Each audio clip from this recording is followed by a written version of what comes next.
Perfect. So we're going to have a little bit of, did Mataji give any homework for the session? Were you supposed to memorize any verse? No, Mataji.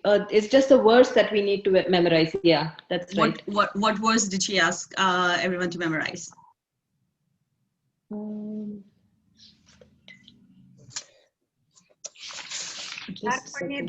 It was 20 shlok number 13, 14, 17 and 20. Okay, so let's start with, you can raise your hands who has memorized the verses. And we can see if you want to take a shot at it. Or you can actually unmute and go.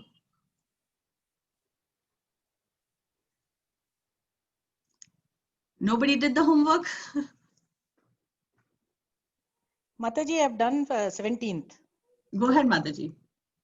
Hare Krishna, Mataji. Hare Krishna. Avinashi tu tadvidhi yena sarvamidam tatam vinasham avyayasyasya na kashchit kartum arhati.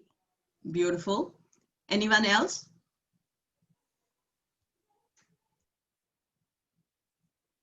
Na sannata kyun hai bhai? Nobody else? Okay, so if not, go ahead. Who's this? Go ahead, Meera. Hare Krishna. न जायते म्रियते वा कदाचिन् न्यायं भूत्वा भविता वा न भूयाः अजो नित्यः शाश्वतोऽयं पुराणो न हन्यते हन्यमाने शरीरे. Beautiful. Can you tell us what does that verse mean? The soul is eternal and that cannot be, that is, it is always there, anadi. It is anadi, always there. Okay. It exists, but it cannot, it does not merge with the super soul. It is, but it is eternal. There is no birth nor death for the soul at any time. Okay. Like to Arjuna, Krishna says that there was no time when I was not there nor you were there. Correct. So there was not the time when I was there or you were there or any of the kings are there. The soul. It is always exists. It enters one body, it leaves one body, enters other. It takes different forms. Correct. So let's go into try and Thank you, Hare Krishna.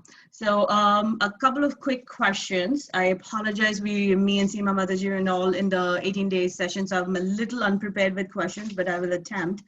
And if you can please raise your hand. In verse 13, we talk about, I think it is 13. There's a word called dhira. Does anybody remember what dhira means? You all have your books. You can cheat. You can answer. What does dhira mean? Patience. Yeah, I want with references. Please raise your hand. Sorry. No worries. Hare Krishna. Srilata Mataji, please go ahead.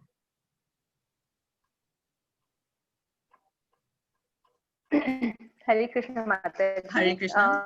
Dhira means sober person. And what Dhira means a sober person. Okay. Would you explain a little bit more, Mataji?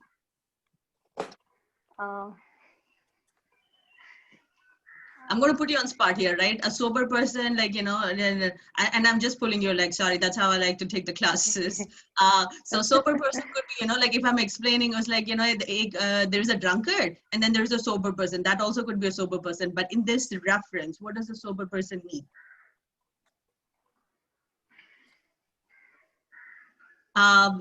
Thank you. I apologize. I'm putting you on spot, but if not, just attempt, Mataji. Is it spiritual? It is okay. Let's try and go a little deeper. Any man who has perfect, Go ahead, please. Any man who has perfect knowledge of the constitution of the individual soul, the super soul and nature, both material and spiritual, is called a dhira, or the most sober man. Okay. So what is the constitutional position of the soul?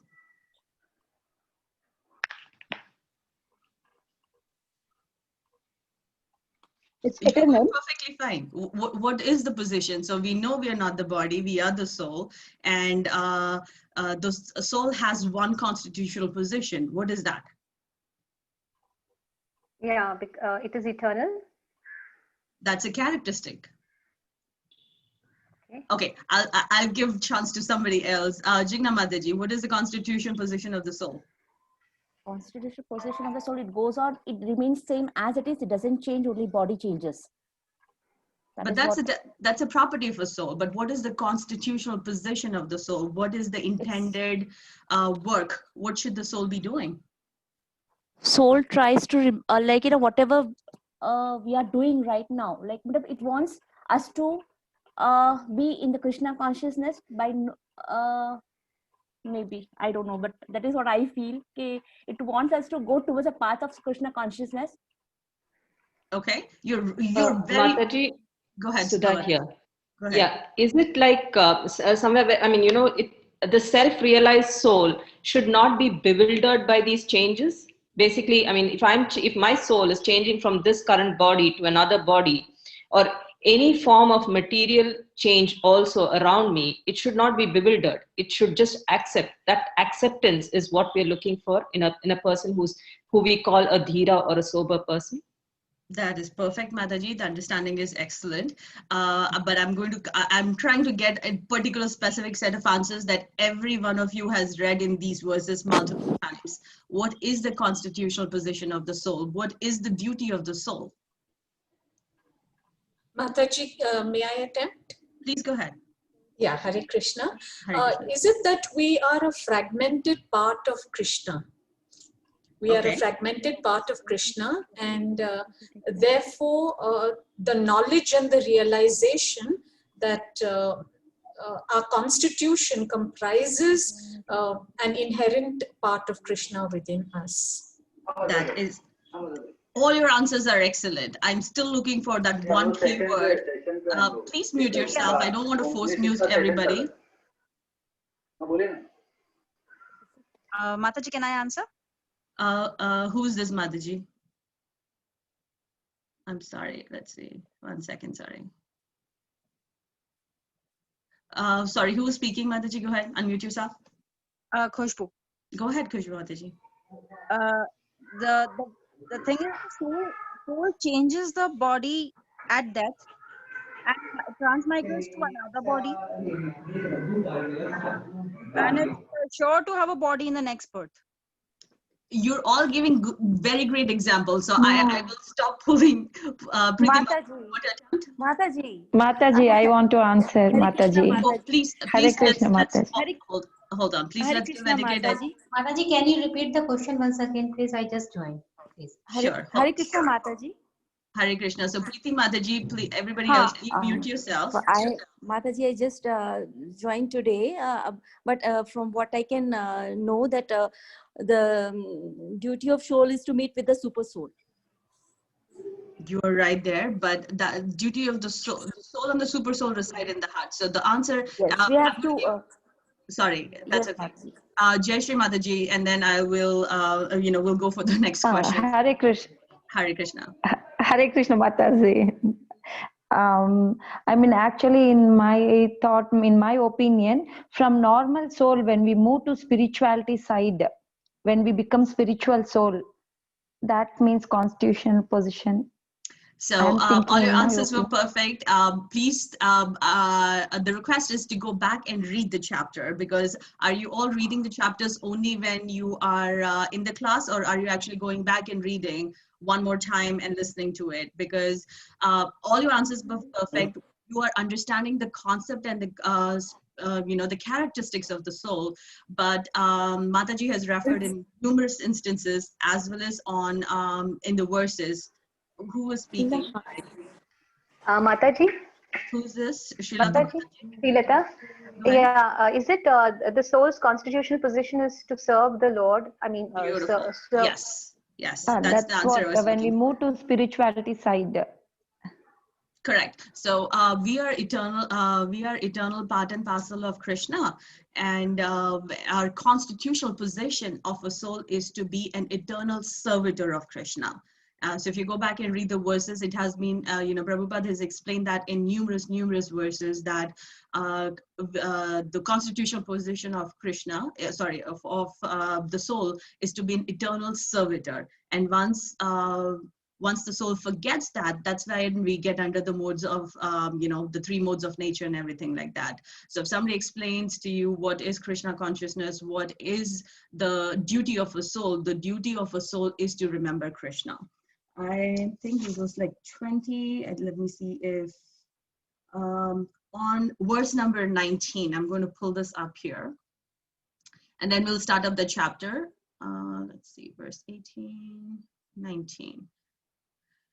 And I need raised hands. Jigna Mataji and Preeti Mataji, are you looking to just read the verses? Is that why your hands are raised? Sorry, Mataji, just I had answered the question, but I don't mind reading the verse. But I'm Sure. not that. Sure. Yeah. Let's finish this one question and then we'll start, Mataji.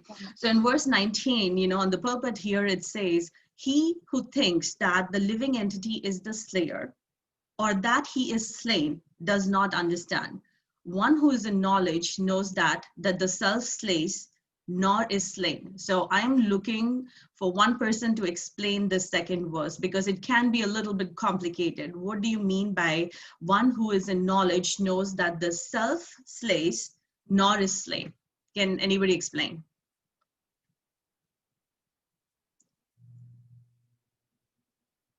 Wow, so much silence is not good for everybody's health.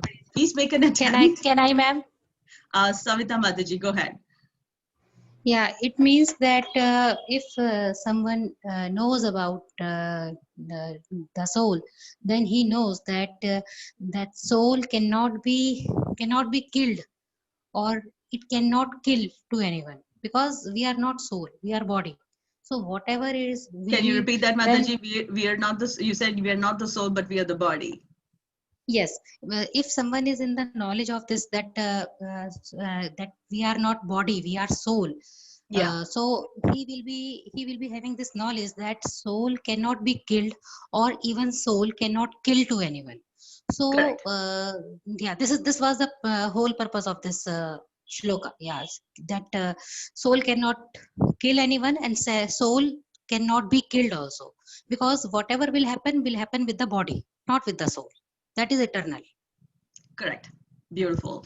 So let's start with verse, and I think there's a word here in verse number 20. What does the word kutastha mean? Soul is kutastha. Soul is described as kutastha. Radha Mataji, would you like to chant, or were you raising your hand for answering the question? Everybody has the power to unmute themselves. You can unmute. No, I do not know the answer for this question, actually. No worries. I wanted to answer the previous question, that's why. Sure, Mataji, we'll attempt it. Madhavi Mataji. Krishna Mataji, nice to see you. Acha, it means steady. Beautiful. It's steady. Yeah. Yeah. Okay.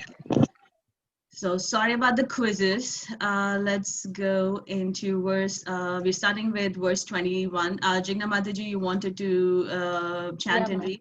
Please go ahead. Yeah, Mataji, I'm not that good, but I'll try. Yeah. Can I enlarge it? Okay. Okay. One minute, you can see it, Mataji, or let's see. I can see. No. Okay. Okay. Veda. Oops, sorry, hold on. No, it's okay, Mataji. Yeah. Okay, go ahead, Mataji. Yeah, Hare Krishna. Veda vinashinam nityam ye enam ajam avyayam katham sa purusha tathakam ghatyati hantikam. Translation. Shall I read translation, Mataji? Please go ahead. Yeah. O Partha, how can a person who knows that the soul is indestructible, unborn, eternal, immutable, kill anyone or cause anyone to kill? Perfect. Everything has its proper utility, and a man who is situated in complete knowledge knows how and where to apply a thing for its proper utility. Similarly, violence also has its utility, and how to apply violences rests with the person in knowledge.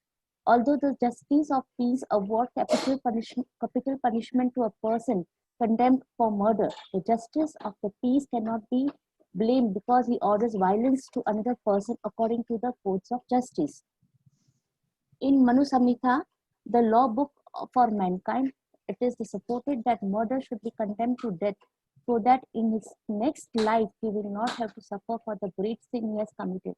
Therefore, the king's punishment of hanging a murderer is actually beneficial. Similarly, when Krishna orders fighting, he must be concluded that violence is for supreme justice, and as much as Arjuna should follow the instructions, knowing well that such violence committed in the act of fighting for Krishna is not violence at all, because at any rate, the man, or rather the soul, cannot be killed.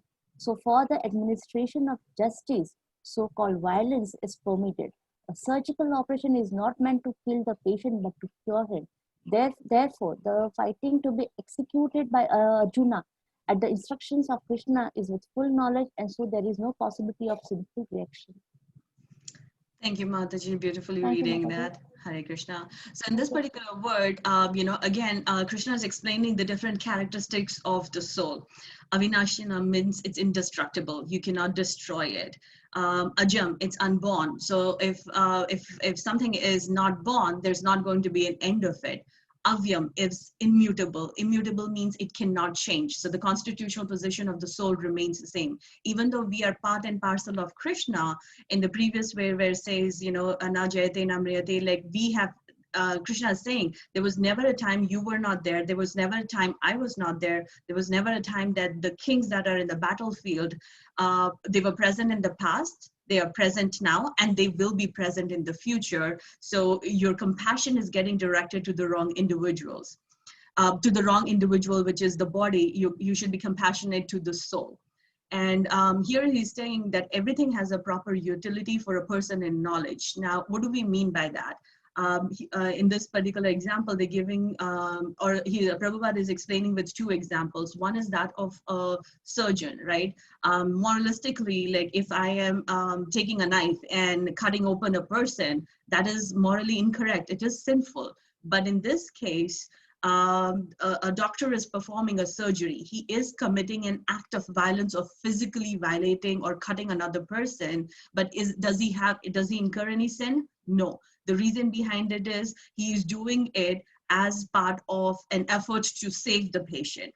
Similarly, when the reference given here is regarding Manusamhita, that when a person receives capital punishment, the king or a judge who's ordering it is just executing it as part of his duty, and that will not result in a violence. Now, most of you, or actually all of you here, have gone through the 18-day sessions. And in chapter 2, Mataji gives a few different other examples of devotees that we know that have committed certain acts which morally could be incorrect. However, they are worshipped all across the globe as a awesome devotee. Can somebody raise hands and let me know a few examples of the references that you remember from the 18-day sessions? Here they're given two examples. These are very generic examples. The examples are about a doctor and a judge. I'm going to call on people. If you don't raise your hands, people who have already raised hands, I apologize. I'm going to pick on some people. Dyuti Mataji. She's one of her in a Pandav Sena. So I'm going to pick on people who don't answer. So you should be raising your hands. Dyuti Mataji, can you unmute yourself? Hare Krishna Mataji. Yes, Mataji, may I know Mataji, can you please repeat the question once again, Yeah. Mataji? Give me a reference of what of any incident where somebody has done an activity which could be treated as sinful, but they're worshipped. Okay. I'll give you a small example, Ramayana. Okay, I'm giving you Mataji. a reference. I'll try to recover, Mataji. No worries. Sorry to put you on spot. Think about it. Shanta Sure, Mataji. Shanta Mataji, go ahead. Vibhishan? What's that, Mataji? Vibhishan do something wrong while. So what did he do wrong, Mataji? You're correct. That is one of the examples. What did he wrong? What did Vibhishan? What did Should Vibhishan have do stood that with is his wrong? brother instead. He stood Correct. against him. Yeah. So it is morally incorrect for him to, for us to go against our family member. He was his elder brother and he betrayed him and went and fought against the opposite party, which is Lord Rama. However, it was not sinful because it was the correct thing to do. Can somebody give me one more example? Lakshmi Mataji. Yeah, Mataji, Hanuman is another example. He sets Lanka on fire. Okay. He goes to Lanka. So why did he That so is, why was it wrong? Lord Rama. Yeah. Why was it wrong? It's wrong to set fire on a residential area where people are living generally. It's wrong to cause harm to any property as well as people. So morally it is incorrect. But because he has done it as a service to Rama and to destroy the Rakshasa places, so it is actually correct. Spiritually correct. And he's worshipped all across. Correct. So your example was correct. So if we had to pinpoint on it, we can say, who disrespected him? The disrespect was only shown by Ravana. So why did he have to burn the whole Lanka?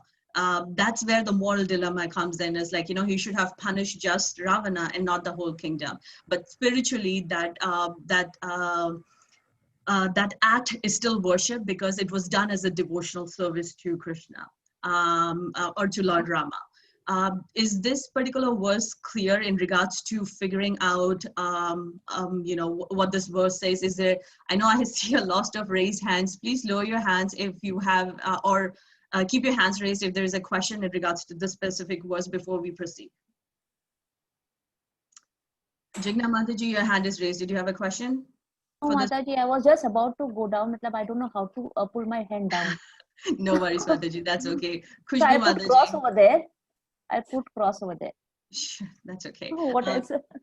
Khushbu Mataji, did you have a question for this verse? Yes, Mataji. Go ahead. Yes, Mataji. There's this line which is mentioned there in Manu Samhita, the law book of mankind. It is supported that a murderer should be condemned to death, so that in his next life he will not have to suffer for the great sin he has committed. Mataji, could you explain me this? So I am not as experienced as Mataji. So my reference point for this one was, it's like judges have their law degrees and the law books that they refer to. Similarly, they're referring all the time. How much work do you have? Lakshmi Mataji, could you please mute yourself? Thank you. So Khushbu Mataji, I think the reference point that it's my understanding, and it's very imperfect, but what it basically means is, if there's a mass murderer and he's been condemned to death, what they are doing is they are making him suffer for the consequences for the actions that he's done. Because if he's not punished, he is going to carry forward the sin imprints into the next life. So it is in the good context that he's getting punished for what he's doing, so he doesn't carry the sin imprints, his sin imprints into the next lives. That is what it means. Did I maybe answer your question? Okay. Yeah. Yes, Mataji. Okay. Hare Krishna. So I am reading Bhagavad Gita just like as you are. Maybe I'm into end of chapter 2. So I apologize for all my imperfect answers right now itself. So let's go ahead to the next verse. Khushbu Mataji, did you want to read? No, Mataji, it was for the doubt. You can read. It's okay. Go ahead. Okay.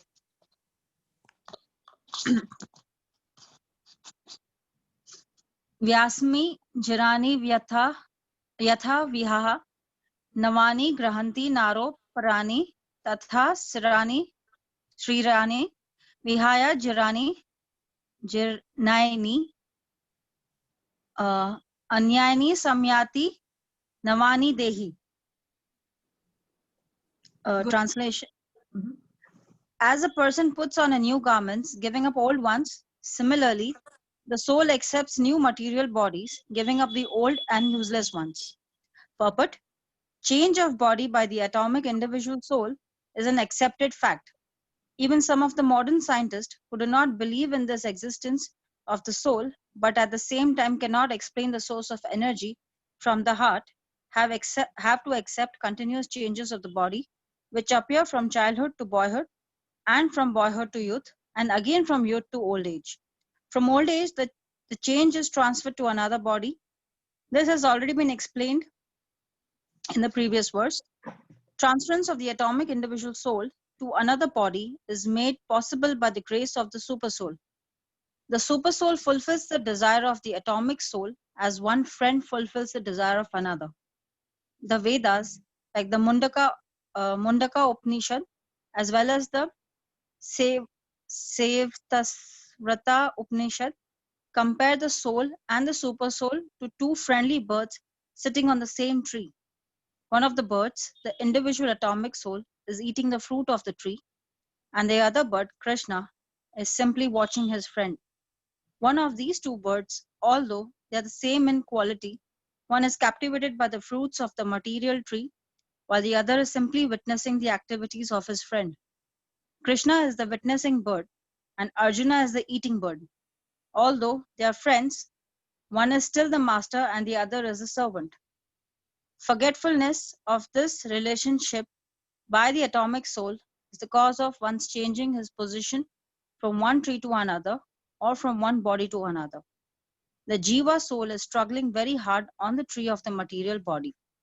But as soon as he agrees to accept the other bird as a supreme spiritual master, as Arjuna agreed by the voluntary surrender unto Krishna for instructions, the subordinate bird immediately becomes free from all lamentations. Both the Katha Upanishad and Svetasavara Upanishad confirms this. Samane Varkse Puroso Nimagno Nisaya Sokati Muhya Mahna Justam Yada Paschyati Anyam Isam Asya Mahimanam Iti Vita Soka. Although the two birds are in the same tree, the eating bird is fully engrossed with anxiety and moroseness as the enjoyer of the fruits of the tree. But if in some way or the other he turns his face to his friend, who is the Lord, and knows his glories, at once the suffering bird becomes free from all the anxieties. Arjuna has now turned his face towards his eternal friend Krishna and is understanding the Bhagavad Gita from him. And thus, hearing from Krishna, he can understand the supreme glories of the Lord and be free from lamentation. Arjuna is advised herewith by the Lord not to lament for the bodily change of his old grandfather and his teacher. He should rather be happy to kill their bodies in righteous fight so that they may be cleansed at once of all reactions from various bodily activities. One who lays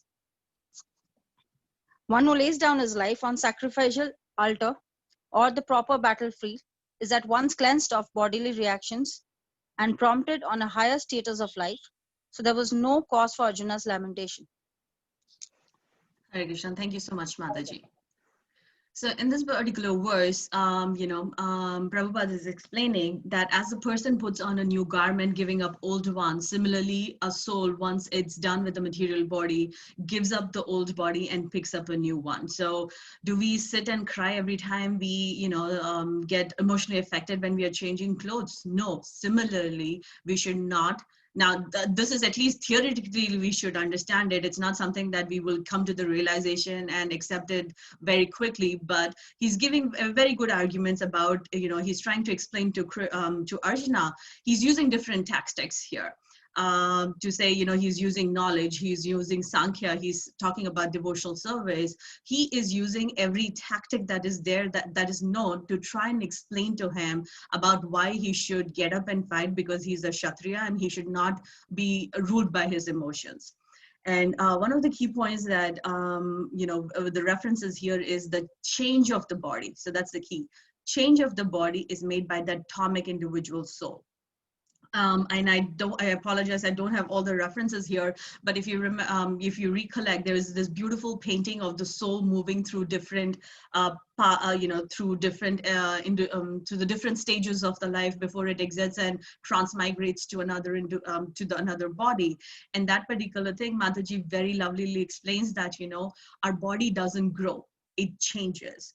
And what do I mean by, what's the difference between those two is, like, if my body was growing, it would be like an elastic, keep increasing, and at some time it'll just burst up.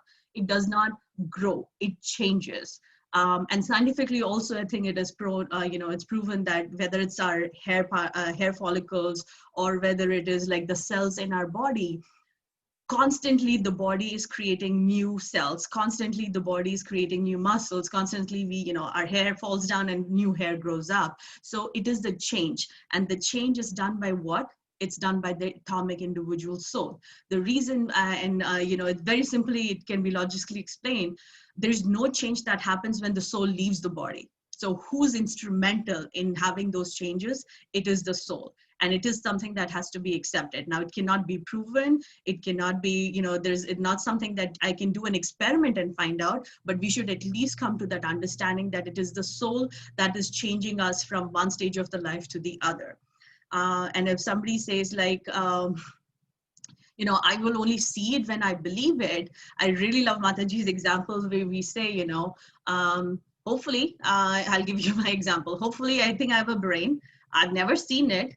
But if I never see my brain, does it mean that it doesn't exist? No. She also gives an example of our upper eyelids, right? All of us have our eyelids. Other than watching on in front of a mirror, has any one of you seen your upper eyelid? Like, can you try and see it? Has anybody, if somebody has the ability, raise your hand and tell me, but I don't believe so. So just because we don't see something, it doesn't mean that it doesn't exist, correct?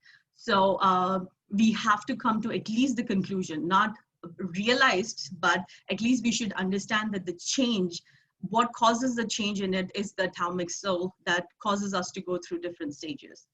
Here, we have the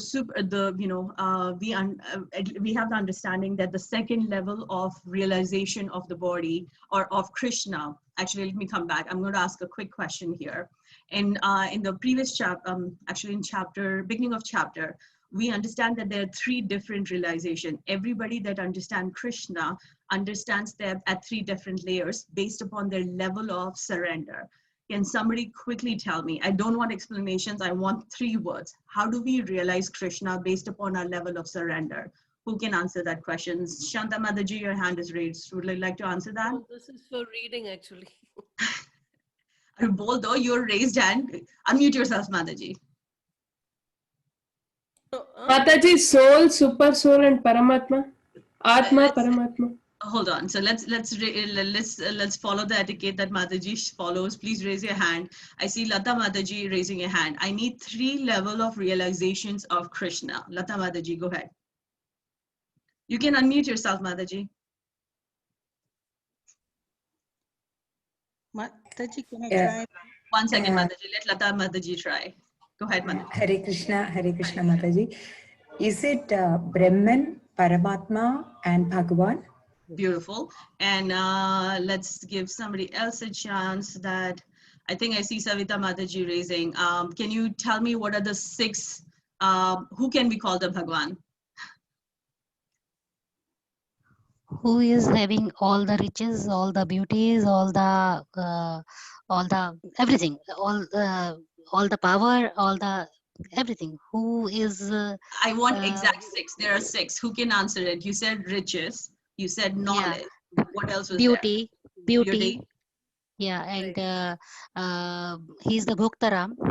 No, let's stick to the syllabus, Mataji. So, somebody else is unmuted. Ramasheshu Mataji, go ahead. Mataji, So who can be called a Bhagwan? He has 6 features. He who has something, who has all the. Yeah, Mataji, I raised my hand for the previous question actually. Okay, attempt it, Mataji. Attempt. Who has all beauty, all power, all strength. Okay. Mataji, can I say? Mataji? Go ahead, Hema Mataji. It is very rich, very powerful, very beautiful, very famous, very learned, and very much detached. So no one can claim that he is it. You're Correct? using I don't know. you're right. That's it's all beauty, all riches, all renunciation, all strength, all fame, and all knowledge. So please try and refer. So this shows like how many of you are reading. You should say, tell Mataji, this Mataji is asking too many questions. Homework karna padega lagta, huh? So please read your. When you read it, it's like Mataji is better. She's not this hard master, huh? You read it. Only then you remember it. Yes. Because reading makes it perfect. Yes. Reading makes it perfect. Correct, So correct. be prepared for next week. This is how my classes are Can going I to say go. Mataji? Hare Krishna. Can I say Mataji? Go ahead. Bhagavan means who possesses 6 opulences in full, who has full strength, full name, full fame, wealth, knowledge, beauty, and renunciation is Bhagavan or the Supreme Personality of Godhead, described by Parashara Muni. Okay, who's Parashar Muni, Mataji? Parashara Muni. Father of I didn't. You have to read the purports. You have to read the purports. Go back and read. Mataji is not a one-time teacher where she comes and reads and then ho gaya. Agle hafte aake we'll come and teach. So in order to increase knowledge doesn't happen. We have to put in our work. This is a free session, but you have to read. You have to read. It's like kahan se aage yaar itna questions puchte hain. Sorry. Let's go continue with the verses here. Hold on. The super soul fulfills the desire of the atomic soul as one friend fulfills the desire of the other. So Krishna, I'm actually going to come back to this point in a little bit later. But Krishna is the witnessing bird and Arjuna is the eating bird. I really hoped if I had those slides that Mataji had, because they have some amazing pictures. So in this particular case, he's saying, because the reason I even asked the questions on the Brahman feature and the Paramatma feature is because they're talking about this. So in us, we have the soul and the super soul. The super soul it's always waiting. Okay? When will you turn towards me? It's asking, it's waiting for the soul to turn towards it so that it can impart knowledge and it can take us down the path where we can, we can remember our constitutional position. And what is our constitutional position? Is that we have to be eternal servitor of Krishna, meaning go into the devotional service of Krishna and think about Krishna all the time. Forgetfulness of this relationship by the atomic soul is the cause of one's changing position. So till we forget or till we are able to remember what our constitutional position is, we keep going through the cycle of life, death, old age, birth, and disease. So that cycle continues. And if that cycle needs to break, what needs to happen? We need to come to the understanding that we are not the body, we are the soul. And we also need to come to the understanding that our constitutional position is to be eternal servitor of Krishna. I'm not going to put another, I'm going to ask one quick question. Now, the constitutional position of the soul is to remember Krishna. Quickly, can somebody tell me, why do we forget it? Why does the soul forget Krishna? Who said something? Preeti Mataji, would you like to answer?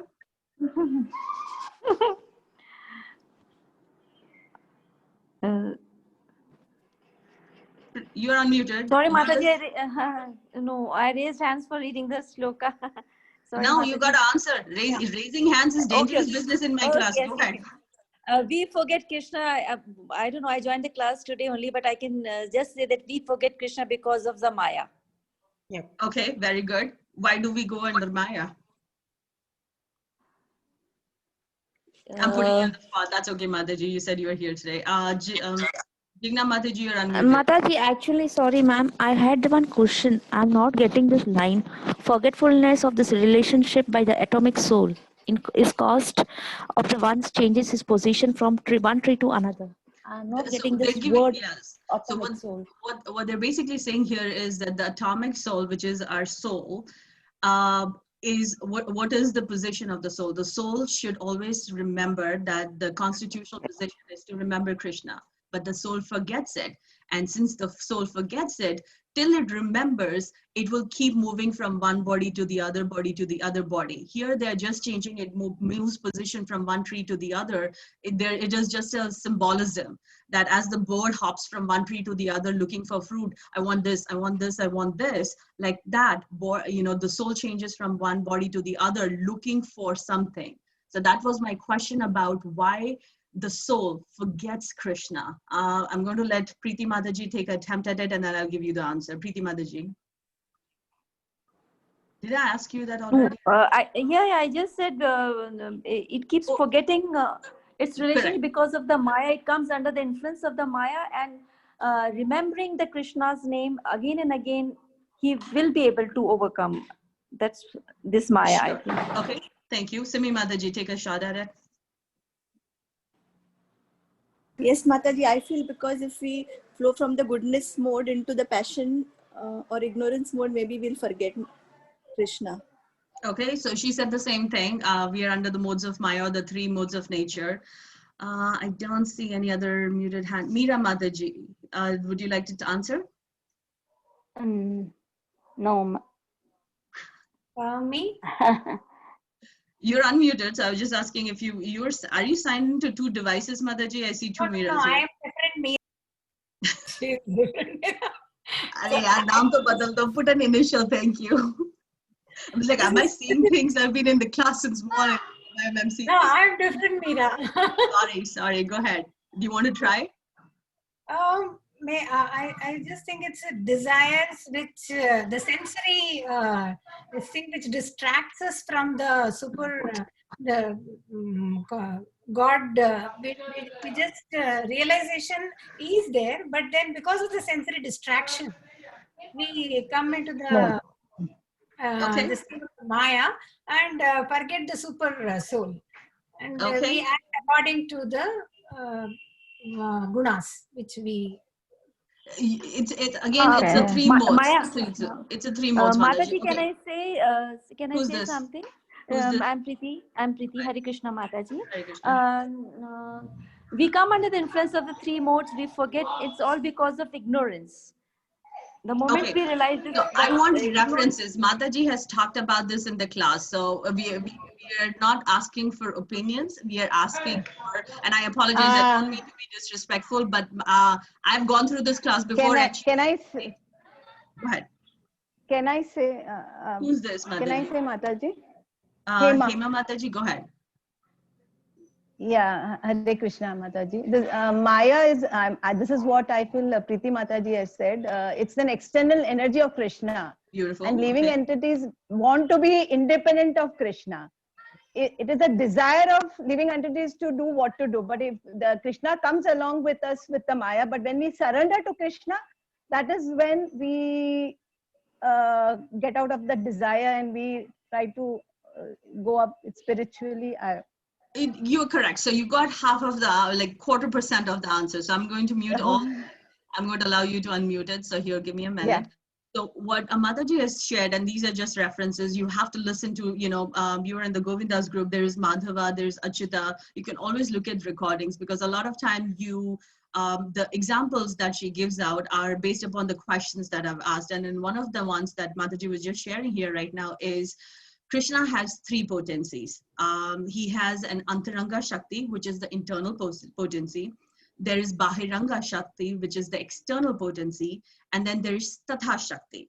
So internal, external, and marginal. So what is internal Shakti, internal potency is called Yoga Maya. And what is the purpose of Yoga Maya? Yoga Maya, the energy is, anybody who is in Yoga Maya will always remember Krishna. The external potency is called Mahamaya, which is, the external potency, is called Mahamaya. And what is the purpose of Mahamaya? It makes you forget Krishna. Now, we as human individuals are in Tatha Shakti. What does the word Tatha mean? Tatha means like a tract of land. You all have been, I'm assuming at some point of time, at a seashore, right? So if you go to a seashore, what happens? There is sometimes a tract of land or tract of land that's sometimes underwater and then sometimes it's not underwater. So that is what the marginal potency is, which most of the human population, when we are thinking about our consciousness, that is what we have. So as Mataji, in the class here shared here, that Krishna gives us that independence to say, do you want to come to Yoga Maya or do you want to be influenced? And that's where the desire, all the answers that you have given about the desires, about being under modes of action, comes into effect. So there are three potencies. One is external potency, or which is called the Mahamaya. Purpose of Mahamaya makes you forget Krishna. Internal potency, which is called, or Antaranga Shakti, which is Yoga Maya, and it makes you inherently always remember Krishna. And the Tatha Shakti, which is the marginal potency, where Krishna is giving us the independence to choose. Do you want to be influenced by Maya, or do you want to be Krishna consciousness and go from there? So that's where they're coming to the reference that the forgetfulness of the relationship, till the soul forgets, or till it remembers that what is its constitutional position, it will keep jumping from one body to the other. Now, the example here, they're talking about the two birds on a tree, right? So one is the witnessing bird is Krishna, the eating bird is Arjuna, but what does the tree symbolize? Can somebody tell me what does the tree stand for? Arey, itna sannata kyun hai? You can all unmute. What does the tree stand for? Mataji, does it stand for marginal Tatha Shakti? Giving you a choice? This is not the example, Mataji. I'm not talking about we already talked about the Shakti, but what does the tree stand for? Body. It is the human body. Body. So the tree symbolizes body here. The tree symbolizes body. Okay, so please, I know you want to read, but I'm not great at taking classes, so please let me know if there's any questions regarding this verse. And then we can move on to the other one, because I think, Shanta Mataji, did you want to read? Or do you have a question? Mataji, can you please explain the seashore example once again, please? I missed that line. Oh, sure. Problem. So seashore, the example that I was telling was about explaining the marginal potency of Krishna, which is the Tatha Shakti. And the word Tatha means marginal. So, in a tract of land, when you are at a beach or something like that, you always have a portion of land which is sometimes underwater and sometimes not. That's how the human consciousness is, because Krishna is giving us the independence to say, do you want to be managed, do you want to be influenced by the external potency, which is Mahamaya, which makes us forget Krishna? Or do you want to come towards Krishna consciousness and be under Yoga Maya, where you'll be constantly under the, where you'll constantly remember Krishna? Did I answer that question? Thank you so much, Mataji. Clear. Savita Mataji, I think Mataji wanted to read. Savita Mataji, is there a question? Hare Krishna, no? No, ma'am, I just wanted to read. Okay. Anybody who has read, I apologize, I can't keep track of who's read. So if you can please lower your hand. Can I read? Who's this? Can I? Shanta. Okay. So, but let me ask, is there any other questions? You can all unmute yourself. Please go ahead and unmute if you have a question regarding this verse before I move. Okay, before I forget on this one, so Krishna, it's the example that is shared here is that Krishna is waiting till Arjuna is ready to listen, and that's how all of us, all the individual souls are. Krishna will present himself and show us the way if we are ready, if we have the desire. So how do we increase our desire? We go back and read. That is critical point. It's not a one-day session. Weekly Mataji comes and you read and then ho gaya, khatam, aisa nahi hai. You have to go back and read. That's how the understanding comes in. So with the explanation that Krishna is giving, he's saying, don't lament on the bodily changes of his father. You are doing, you are liberating him. It is a righteous fight. Go ahead and get up and fight. He uses Sankhya, he uses logic. He says, even if you don't, even if you don't think that the soul, you don't believe in the concept of soul, a person who's born has to die, whether he's dying now or dying later, it is going to happen. Don't worry about it. He's also using the logic, we are not the body, we are the soul. So the soul is never going to die. So it is such a great, the way sometimes I remember is like, I have a 13-year-old and at some point of time he was younger. to try and logically explain to your child, you use, everybody here uses different tactics. Whether that is right or wrong, whether the information is correct or wrong, you use those tactics to go ahead and, explain to a child. That is how I personally visualize as like, wow, Krishna is using so many different tactics to try and encourage him to, to get up and fight. Hare Krishna. My mom is here. I'm sorry, I have to, obligate it. Mom, you are unmuted. Did you have a question? No? Okay, thank you, Hare Krishna. Verse number 23. And I think Shanta Mataji, you wanted to read? Yes, can I? Go ahead. Yeah, Hare Krishna. Hare Krishna. Nainam chindanti shastrani, nainam dahati pavaka, na chainam kledayantyapo, na shoshayati maruta. Translation: the soul can never be cut into pieces by any weapon, nor can be burned by fire, nor moistened by water, nor withered by the wind. Purport: all kinds of weapons, swords, flames, rain, tornadoes, etc., are unable to kill the spirit soul.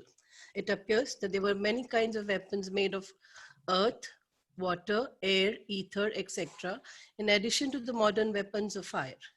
Even the nuclear weapons of the modern age are classified as fire weapons.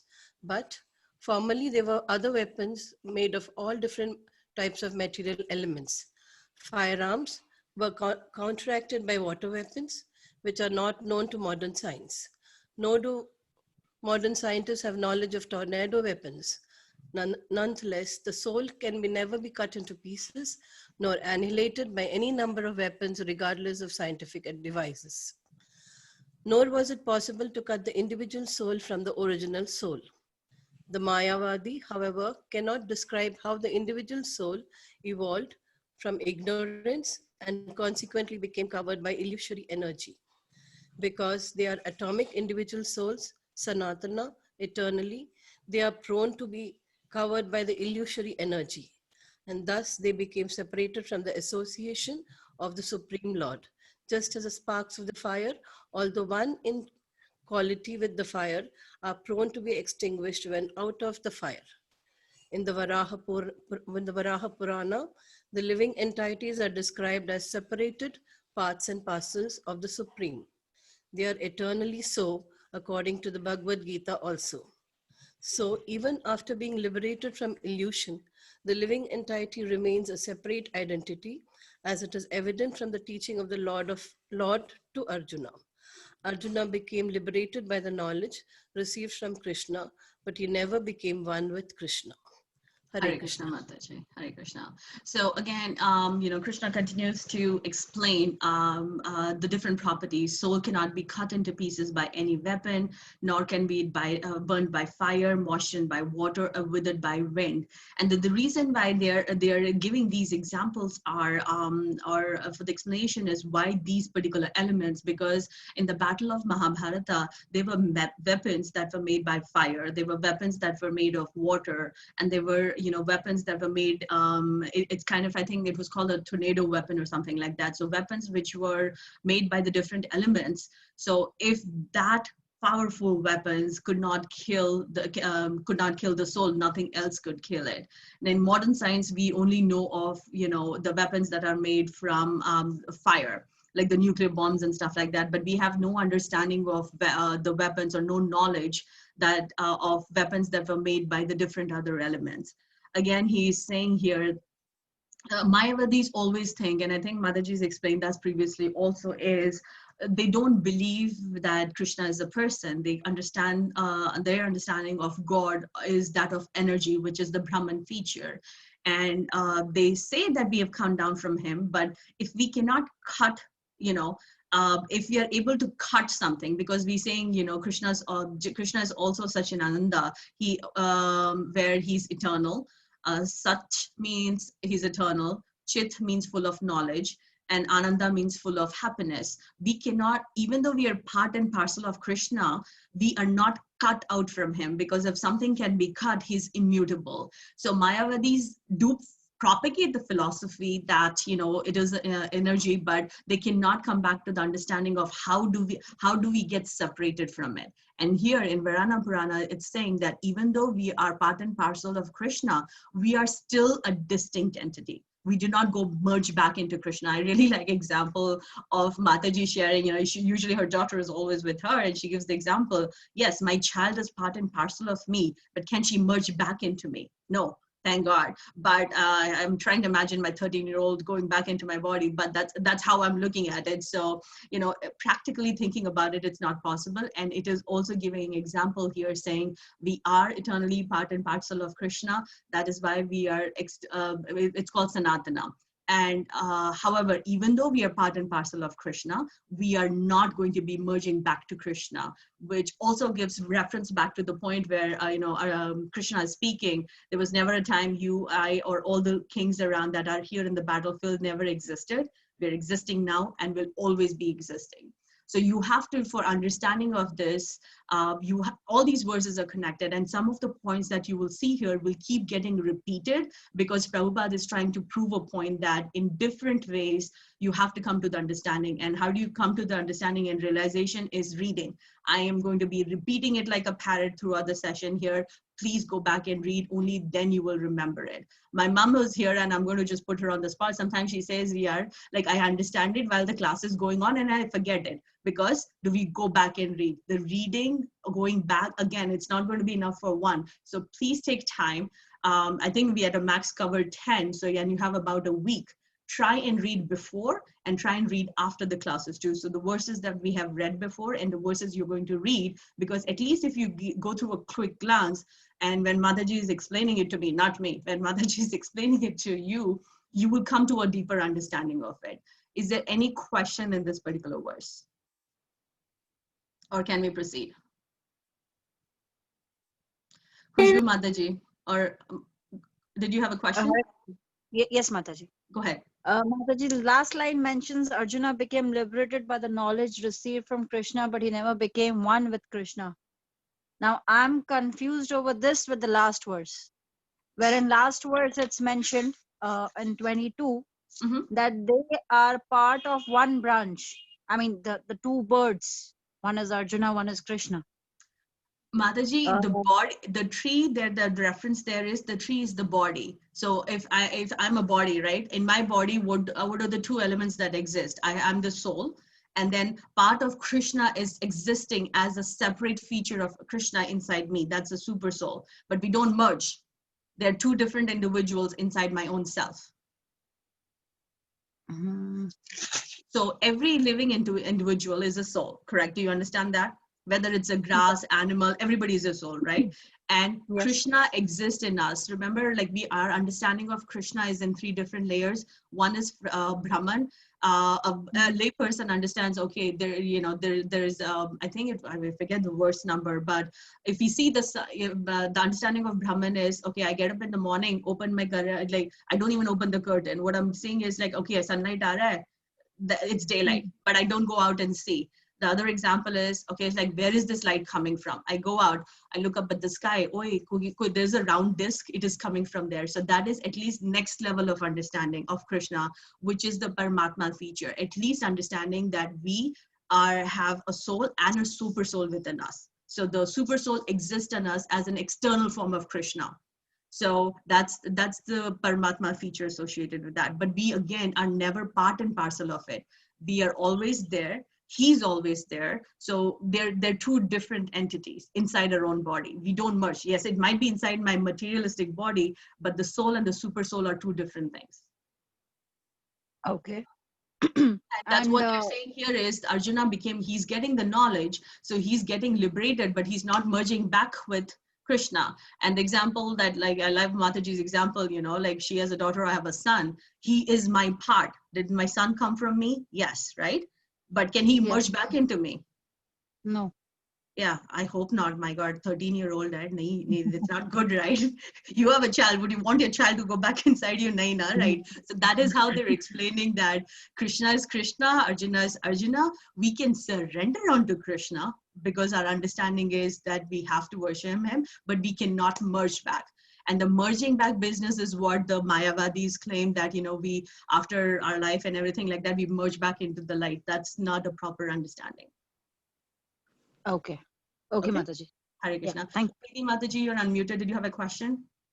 Yes, Mataji. Mataji, Abhi just now, Mataji had asked a question that are we not striving as a soul to meet with the super soul? Now you just said that our child cannot merge. Our child certainly cannot merge because it's made up of, we can say that Maya thing outside. But soul is different from Maya.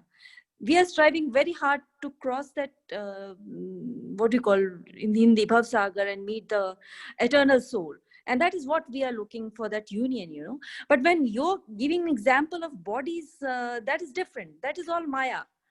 No, Mataji, the body example is just to understand. No, the body example is just to...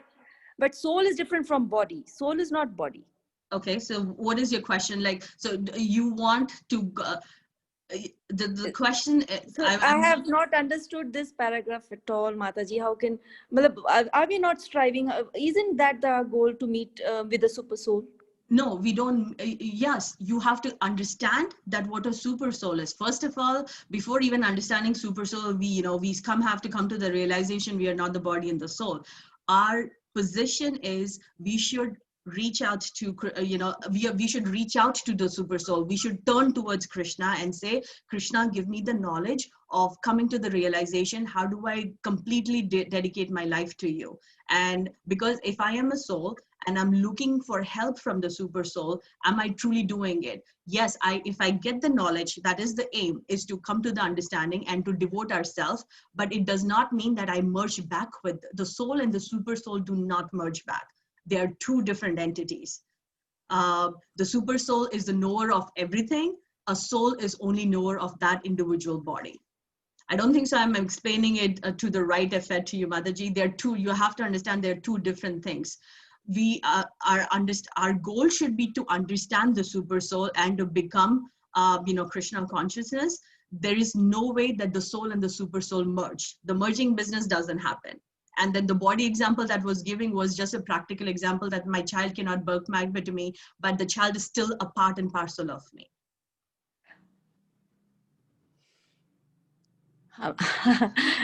Mataji, I'm not satisfied. Sorry. I completely get it. So you can bring it up. Yeah, because they said you won't, the ones, I don't know, I had attended the 18 days course also, and there it was said that Krishna says that I don't know, I've joined this class because I have to understand it much more. So were you here from the beginning of chapter 2, Mataji? No, Mataji, I was not here from the beginning. Please go back. Today's your first day, so you're not going to, and that is the reason why I see you. Yes, please go back. Govinda's has all the previous recordings.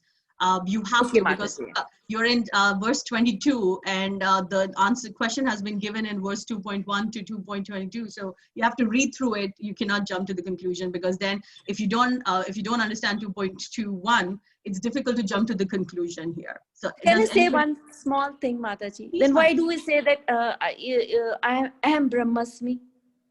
You are what, Mataji? Aham Brahmasmi. Where is that, Mataji? I'm a student teacher, Mataji, so you have to give me references. Sorry, Mataji. Sorry. Okay, I'll ask. Sorry, Mataji. It's okay. I'll go through all the videos then. No, Mataji. I'm asking, is it something said here? Normally, they say this is not. This is a normal statement which people say that once that you have the power inside you, once you are with the union with the Krishna, Aham Brahmasmi then. Okay, I am not knowledgeable. Advaita philosophy saying Dvaita and Advaita, it says Aham Brahmasmi, I am the super soul. That is not preached here in, I think, sorry to talk in between. No, Mataji, that's okay. That's okay, Mataji. So, Mataji, so wait for like one more session after this, Mataji, when Mataji comes in. My understanding of what I learn is only up till chapter 2. So it is going to be very imperfect knowledge. These are out of syllabus questions for me. So please wait, not next Wednesday, the following week she'll be here. She'll be able to answer any questions. Sorry, Mataji. Sorry. Don't apologize. That's how you ask questions. That's how you learn. Dilip Prabhu, did you have a question? Yeah, Hare Krishna. I just wanted to make a comment on the subject that is being discussed. Krishna is all powerful, all the 6 virtues what you just mentioned, and nobody can become Krishna. Arjuna can understand Krishna, but never ever he can come on the same level as Krishna. So that is the difference. They have to be different. They have to be separate. I think that is the simple answer. Once we understand that, the question will be understood well. As far as I mean, there, Krishna is Godhead. He is the ultimate. But there are other devtas. So when we do puja of the other devtas, we can reach to that level. We can reach heaven. But nobody can become Krishna ever. That soul can never become a super soul. Super soul is only one, that is Krishna. That is my understanding of the subject. Thank you. Your understanding is perfect, Prabhu. You are in chapter 2, so you're understanding. So let her catch up and she'll be right there. Meera Mataji, question. Did you have a question? You were unmuted. Or is it Mishika Mataji? Please, did you have an additional question? Mishika Mataji? No, Mataji, I'm sorry. I by mistake unmuted my mic. No worries. And since you did by mistake, let's go ahead and read verse number 24. Yeah, sure, Mataji.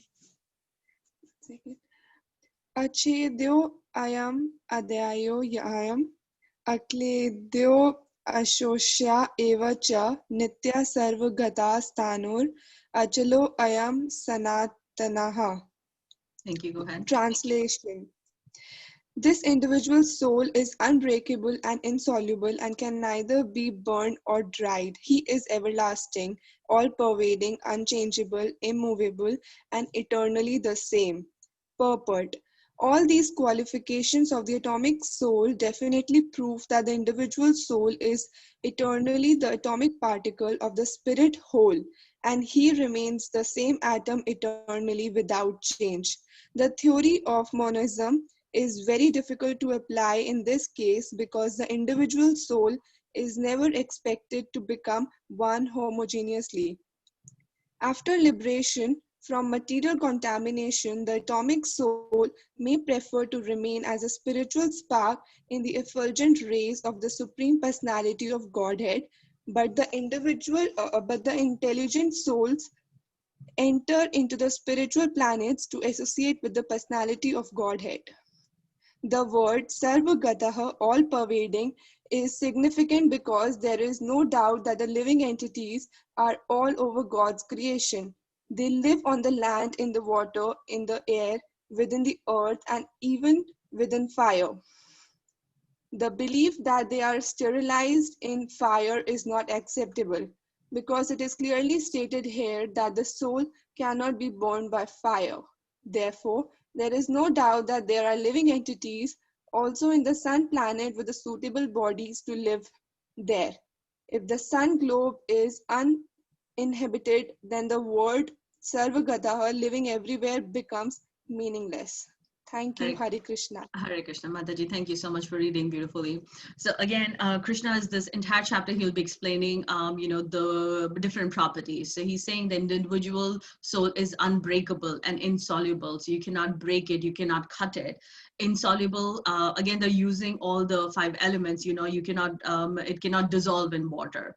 It cannot be burned, it cannot be dried. And the reason why sometimes they also say it about us, like, some after a person passes away, there's a ritual of either burning, there is a ritual sometimes of just throwing away the body, or there's a ritual about the body getting merged in water. So everybody, based upon their culture, or they bury the body. So he's again trying to just use different examples by saying you cannot break a soul. It doesn't merge, it cannot be dissolved in a water. It cannot be burned in fire. It cannot be dried up by the wind. It's everlasting. It will always exist, all pervading. It's always going to be there. Unchangeable is the word that we already used before. Kutastha. It's steady. It doesn't change. And immovable also could be called as Kutastha, and eternally the same. So the soul will always remain an individual soul. It will not merge back, is again why he's trying to use these words. The theory of monism is very difficult to apply here. That when they say theory of monism is merging back into it, is very difficult to apply because the individual soul is never expected to become one which homogeneously. Because Krishna himself is saying that in the verse, you know, that there was never a point you, or these kings didn't exist. We were there in the past, we will be there in the present, and we will be there in the future. So understand that the soul is an ever-living entity. It does not die.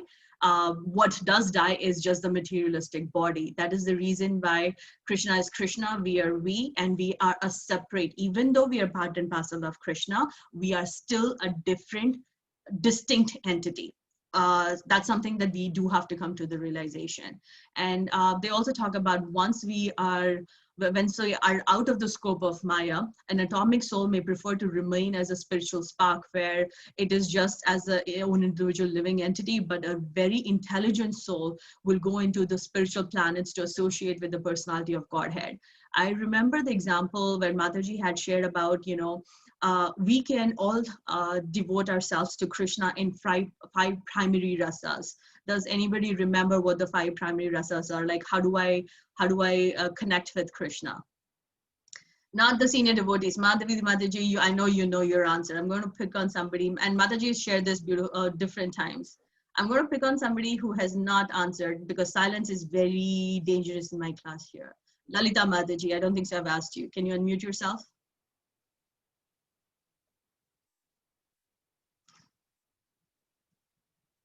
Lalita Mataji. Nothing? Okay, Jaya Mataji.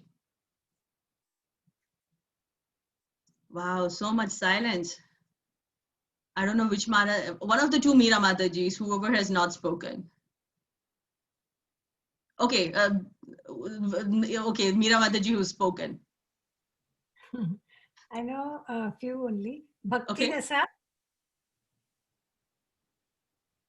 Okay, that's not the name Mataji, but try. Okay, what is the other one that you remember?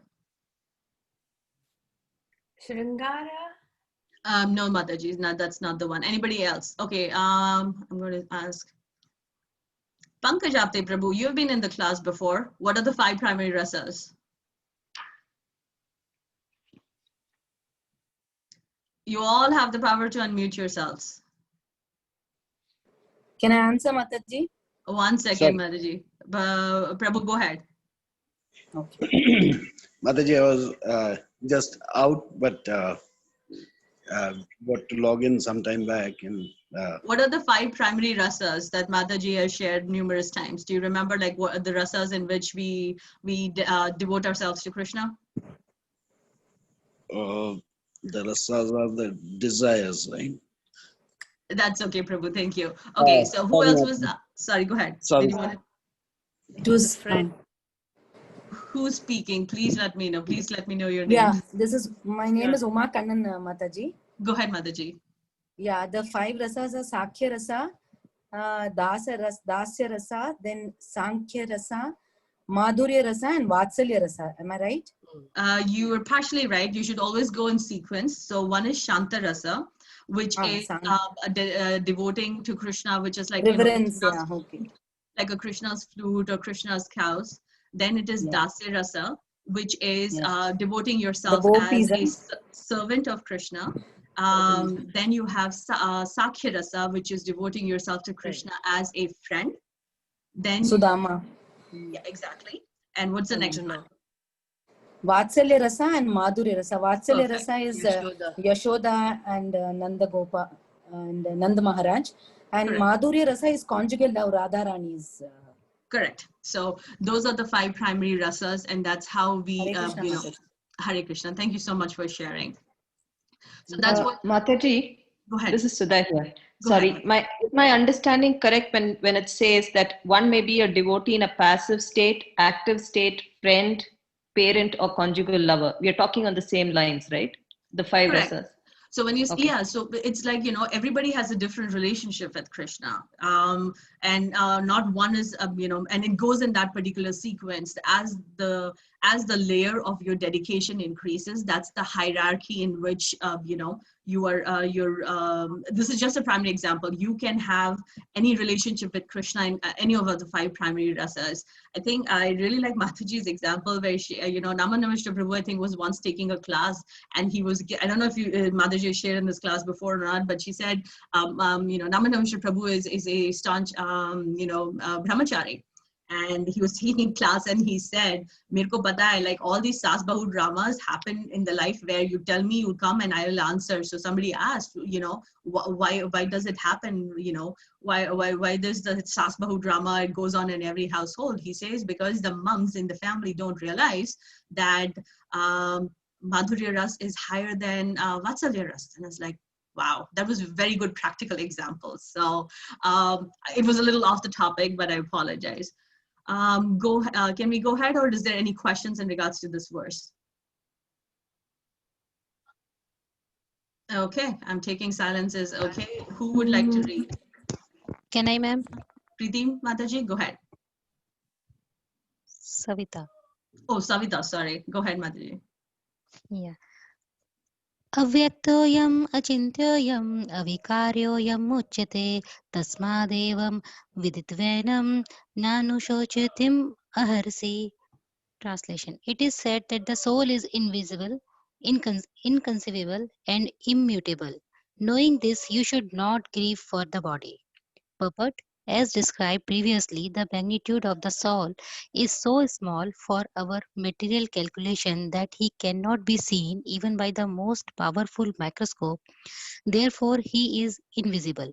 As far as the soul's existence is concerned, no one can establish his existence experimentally beyond the proof of Shruti or Vedic wisdom.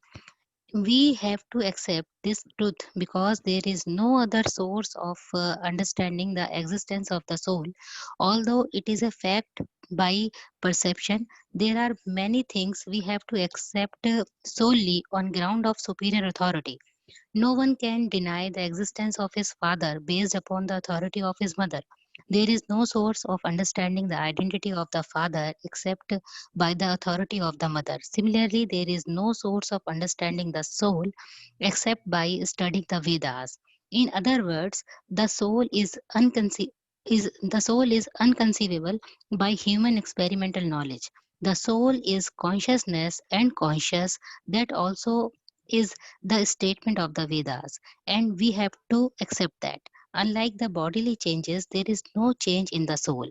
As eternally unchangeable, the soul remains atomic in comparison to the infinite supreme soul. The supreme soul is infinite and the atomic soul is infinitesimal. Therefore, the infinitesimal soul, being unchangeable, can never become equal to the infinite soul or the supreme personality of Godhead. This concept is repeated in the Vedas in different ways just to confirm the stability of the conception of the soul. Repetition of something is necessary in order that we understand the matter thoroughly without error. Hare Krishna. Hare Krishna, Mataji. Thank you so much for reading. You sing very beautifully. So it's said here that the soul is invisible. Again, we're describing the characteristics of the soul here. You know, you cannot view it. And the reason why it's getting repeated again is just because you don't see something doesn't mean that it doesn't exist. It is inconceivable. Like theoretically, I'm not even at the understanding that I'm a body and a soul. Then how would I? That's where I can't capture that in the mind. And how am I going to come to that conclusion or come to that understanding? Is you have to keep chanting. You have to keep chanting. You have to keep reading till we come to a stage where we are able to understand that. It's again giving another characteristics of immutable. A soul does not change. It cannot be cut. It cannot be changed. That is why it's immutable. It does not change. Kutastha, steady is the word. And he's just using different examples. It's not changeable. Again, another property that you cannot cut it, you cannot change it. It is not visually, you can't see it, and you cannot understand the concept of the soul happens. Now, as far as the soul's existence is concerned, no one can establish his existence by experimental beyond proof of Shruti. And since unfortunately I was in the 18-day session, I did not do the homework for this class, so I apologize. I remember only two, and if some of the senior devotees are here, you can chime in. So if I am going to accept something, there are few different stages and I can't seem to recollect it. One is Shruti Praman, which is you hear and you accept. Then there is Anuman Praman, which is you're accepting because you're based upon, you're estimating it. An example of that could be, I'm hearing a train sound, right? I'm hearing a train sound and I'm estimating ki itne minute mein it will come here. So that is Shruti, that is Anuman Praman. And does anybody recollect the other two? I think there are two more. Pratyaksh Praman. Pratyaksh Praman is what? Means you see it directly. You see something directly happening in front of your eyes. Seeing is believing. Seeing is believing. Okay, what's the, I think there's another one, right? There are only three. There were only three? Yeah. Okay. Only three, Mataji, only three. Okay, I'll refer back. So, but thank you so much for coming to my rescue there. So there's Shruti Praman, there is Pratyaksh Praman, and then there's Anuman Praman. So here, the only way of understanding that is because this knowledge has been passed down through, through disciplinic succession, and we have to accept it, because if you're going to sit and prove it to me, soul exists, that's not possible. So we have to accept it because it is a Shruti Praman. You hear and you accept it because your acharyas have given it down the chain, and Krishna has spoken that himself. And it's basically repeating the point that the soul is inconceivable by experimental knowledge. So we have to understand it just by hearing about it. And there's a repetition, my story of the main point that is like the repetition of something is necessary in order that we understand the matter thoroughly, because the characteristic of the soul has been repeated so many times. It cannot be burned, it cannot be dried, it cannot be changed. And it is repeating, because only when you read it again, will you come to the understanding that, okay, this is what it is. And I really like this line, which I didn't even get it highlighted, is repetition of something is necessary. So you read this 1 hour with somebody as imperfect as me am, but you should do it with Mataji more, and go back and read it again and again and again.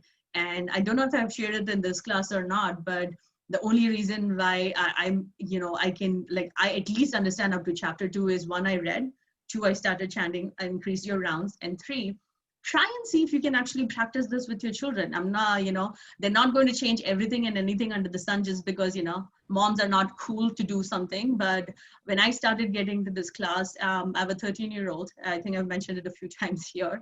They like to, like every child, he's a good student, but, he tries to keep my life interesting.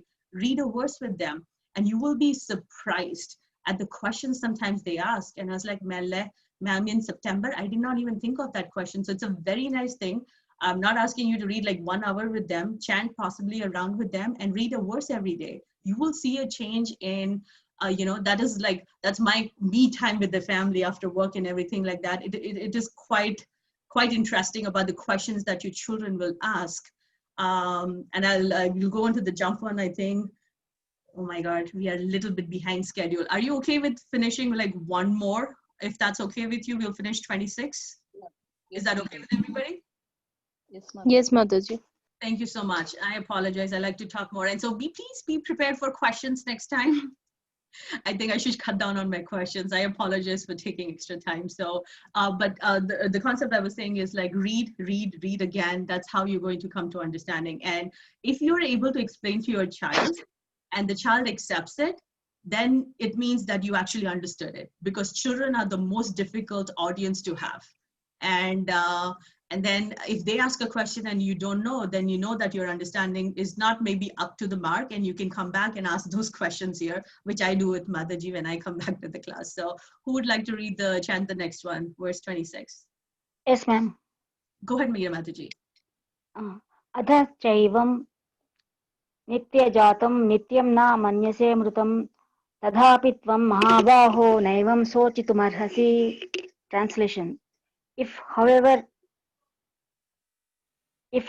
you think that the soul is perpetually born and always dies, still you have no reason to lament, O mighty armed. Purport. There is always a class of philosophers almost akin to the Buddhists who do not believe in the separate existence of the soul beyond the body. When Lord Krishna spoke the Bhagavad Gita, it appears that such philosophers existed, and they were known as the Lokayatikas and Vaibhasikas.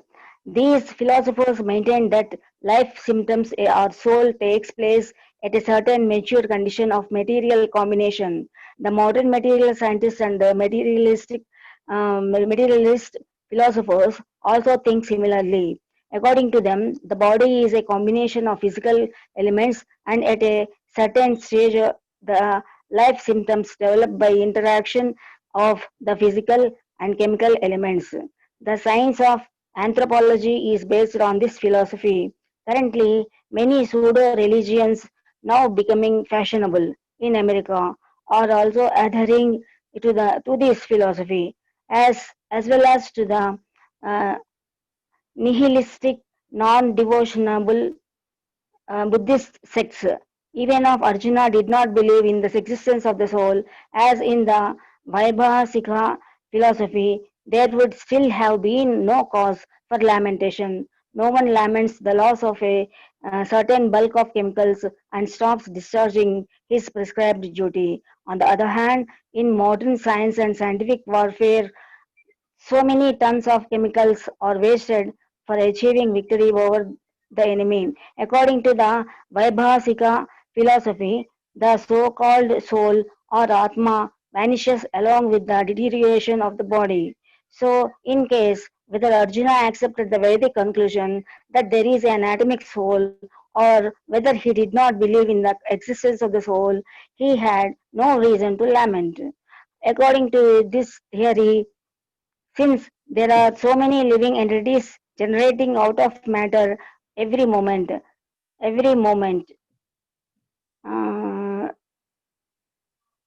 And so many. I'm sorry, Mataji. Oh, no, The here. screen has gone out. The screen Is my screen not shared? not shared, madam. Mataji. Can anybody else see my screen? I can see your screen, Mataji.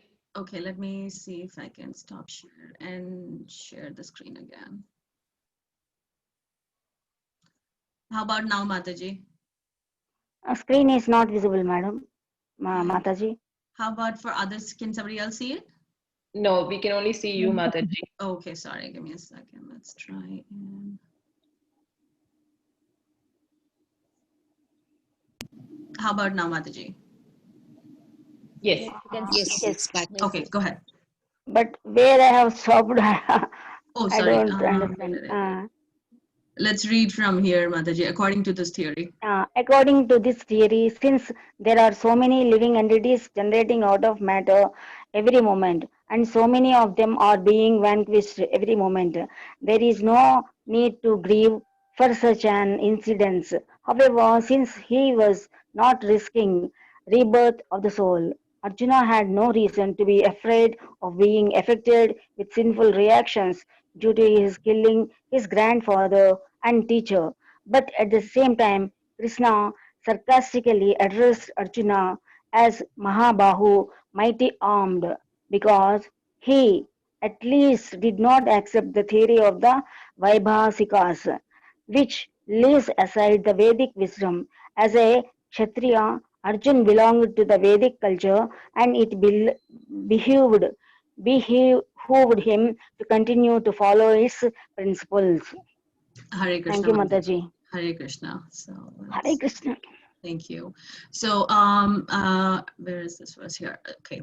So it says, even Krishna is saying, if however you think that the soul is perpetually born and it always dies, you still have no reason to lament, O mighty word, because he's saying, irrespective of whether you believe that, the soul will be born or unborn, you have no reason of lamentation, because they're thinking about two different philosophers. So even when Krishna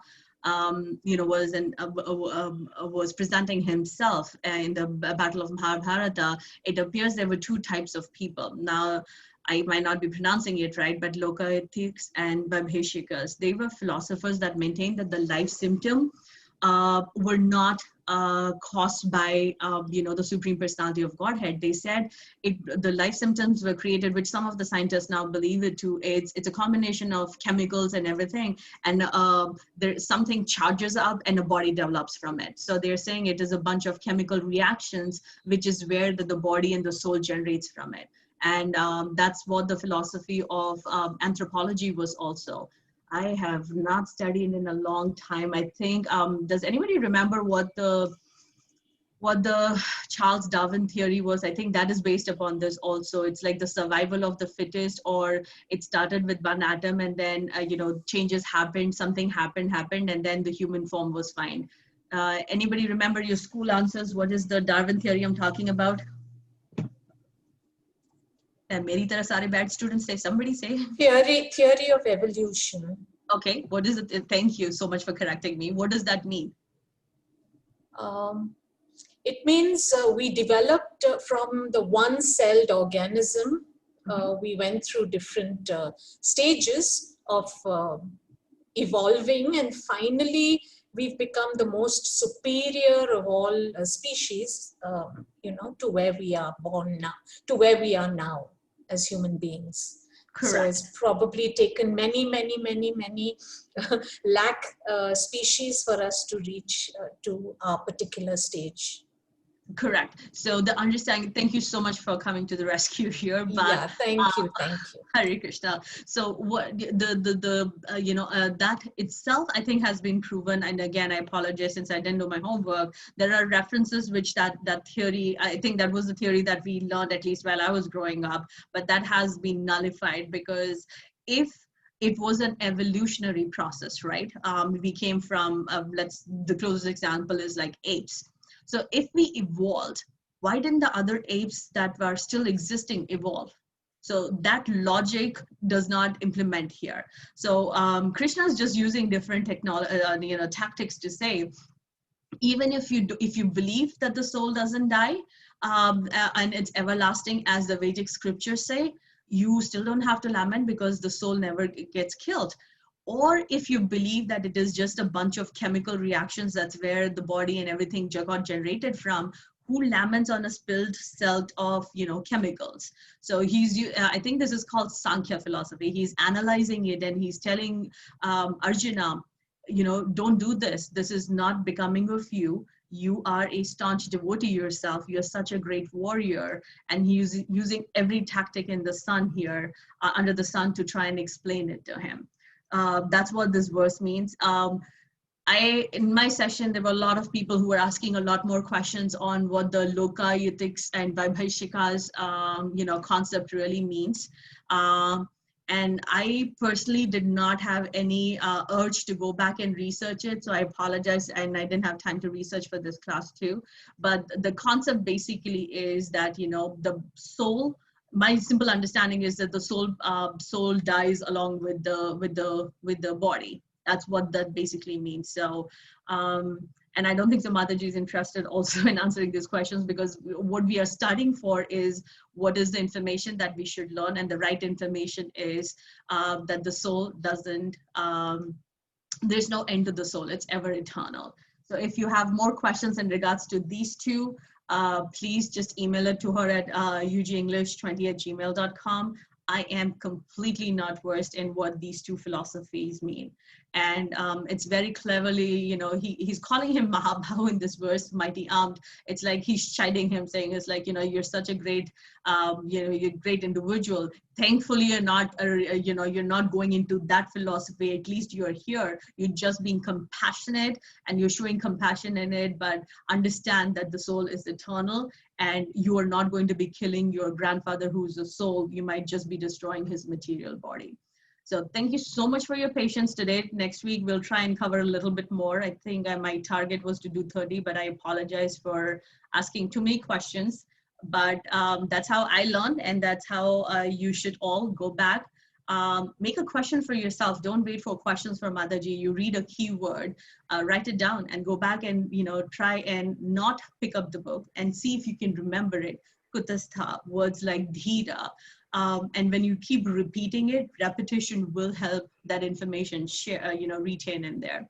So I'll take up a few questions. Please go ahead and see if in the verses that we have covered, if you have any questions. You can either raise hand or Mataji? Go ahead.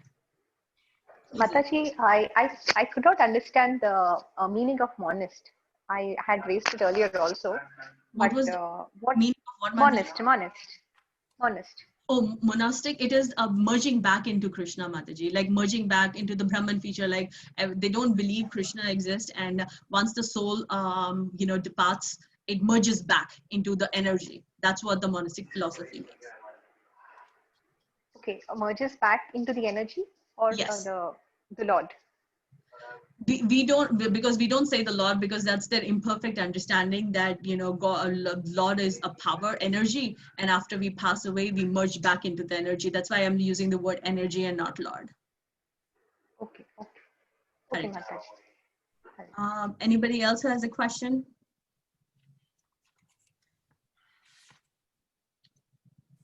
अरे यार इतना boring तो नहीं था यार.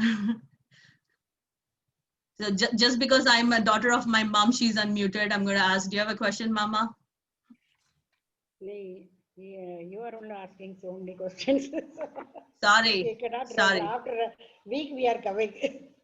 Yeah, you're not reading. I pull my mom too. So it's the same thing. She misuses, and you should have that family, because I got the link of the class from one of my teachers. I started reading it to my children, gave it to my mom, gave it to my sister, and the chain continues. But she misuses me. She thinks I know all the answers, and she will ask me, it's like, what is the answer for this question? I was like, no, go back and read. So what I do for you, I do it for my mom too. Meera Mataji, did you have more questions? No. Nothing? Did you understand something? Bichara, you're stuck with me for one more week. I really feel bad for you guys. Hare Krishna Mataji, I just wanted to say, actually, you're doing an excellent job. The thing is, we'll have to read it once again, and then we'll get questions. Exactly. That's this is the first time. Yeah, that is why you didn't answer also. I know that. Yes, you were answering. It, I'm just kidding, Mataji. Please, the intent is not to put anybody in the spot. I really love the sessions of Mataji, and believe me, I would rather be sitting in her session there and rather than you guys listening to me. So I am right there with you. But please read, because that's how people who want to learn more, because we have this chance, and all of you show up, so we are really, really appreciative of it. And I know Mataji is appreciative of it, but the intent is not to spend 1 hour where we are understanding and then we forget about it. Only when we read again and again and again, we'll understand it. So repetition does make sense. Mataji, one question about the soul. Yes, my understanding that it is eternal, everlasting, cannot be destroyed. All that is very clear. But how does the soul grow within an individual, from a baby, an infant, a child, and a teenager, adult, through all those stages of a person's life? The soul doesn't grow, Mataji. The soul makes the body grow. So it remains constant. It remains constant. So it is the soul that is steady, and it is making the changes in the body. I think, which verse was it? I think it was 21, right? The one that we read. See, the reason why Mataji is so lovely, she will pull it out of her, just blink of an eye and she knows it. Not where we are. No, not that one. I know we are all aspiring to be like Mataji. I don't even aspire it. Not like in this lifetime. Point one, I'm happy. Verse 13, I believe. So changes of the body, but the atomic individual soul. So the atomic individual soul is the one that is causing the changes in the body, but the soul does not change. And I really like one of the examples that either Namaste Prabhu or she said, and it's funny because she will tell me to read, hear Prabhupada's lecture, which you should all do. But for some reason or the other, I end up hearing her and Namaste Prabhu, because that's what I was hooked up to from there. And what they basically said was, where was I going with this example? The example of the soul not changing. That is why, like an older individual, even though they're old, they think they are young. And why does that happen? Because the soul is making them feel young, even though the body might be getting old. I don't know if my dad is listening to this lecture, you know, he's 70 plus now, but he thinks he can do everything under the sun. We have a fight. It's like, Dad, ho gaye, nahi, calm down. But he thinks that he can do everything under the sun. It's because the soul, please mute yourself if you're not speaking. So if the soul is, you know, making the person feel young, because the soul does not change. Okay, but again, my confusion is then does it change roles within an individual at every stage? Does it play different roles? So, you know, the soul also has to, you know, it might be in, yes, because the soul, I'm trying to think. I don't want to give you my answer, Mataji, because I don't have a reference. The soul might not remember. And you should bring up this question to Mataji. It's actually a very good question. I'm going to give you my imperfect answer. Please bring it up, not in the next session, but the following session. Or if I talk to her, I'll get you the answer. Does Sure, the Mataji, change the role as you're growing up? If the soul changes its role, then it changes, right? So it doesn't fit the definition of it being steady. Maybe what it might do is, as the body grows and does some activity, it might remember what it's supposed to remember. That's my imperfect answer for the time being.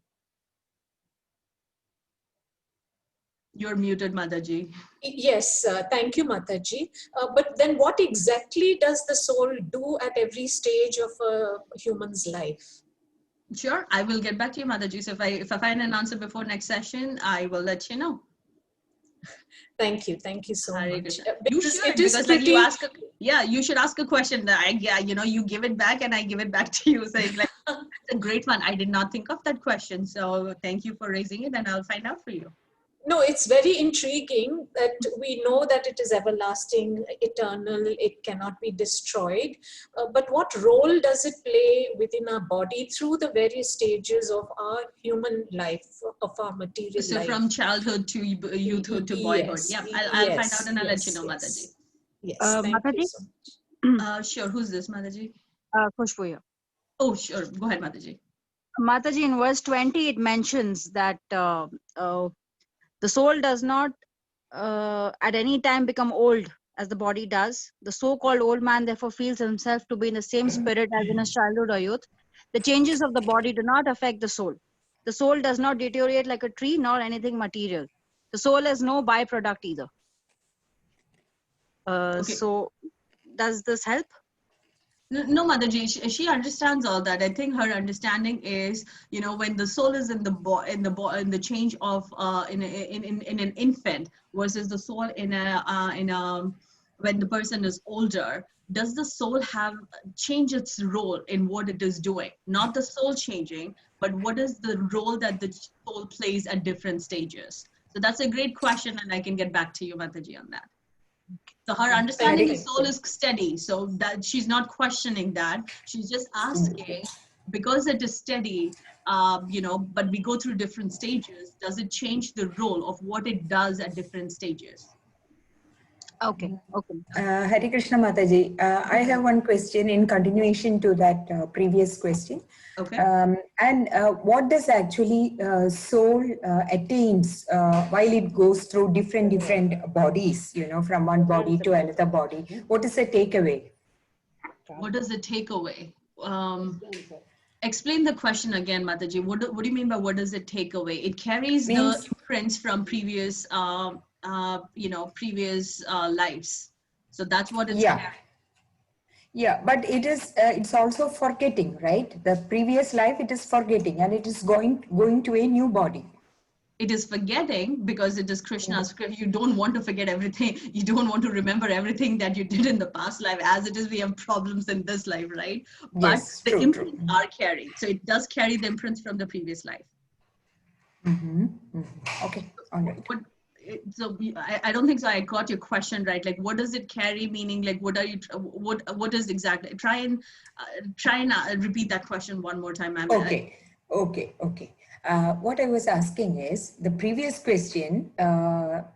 we were like discussing like what is happening when the same body is going through different stages of life, like from childhood to youth to old age. Is the soul changing? That was the previous question, right? No, Mataji, she's not saying whether the soul is changing. She's quite she understands the soul does not change.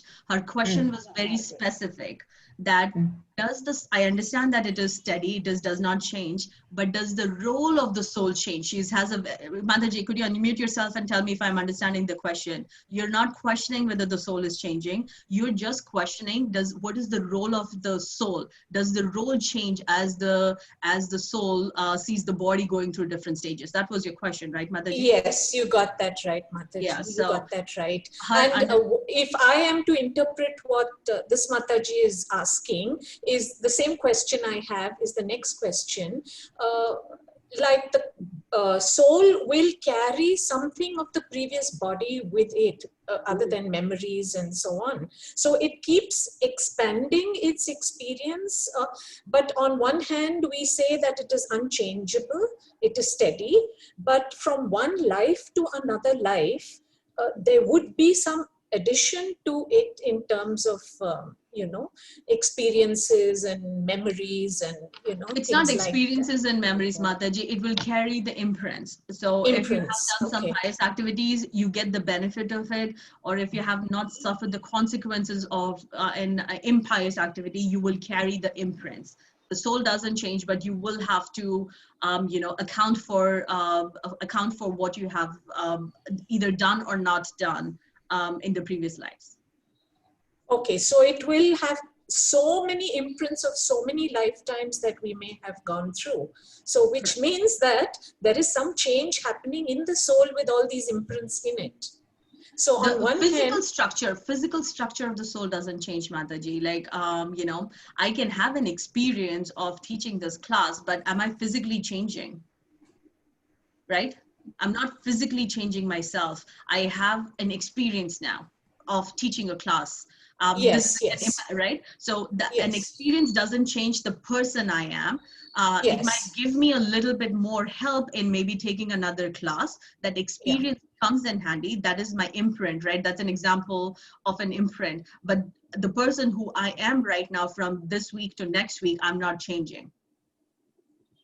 Yeah, so the change is abstract. It is not concrete. Correct. Yes, so can we say then that the soul is not changing?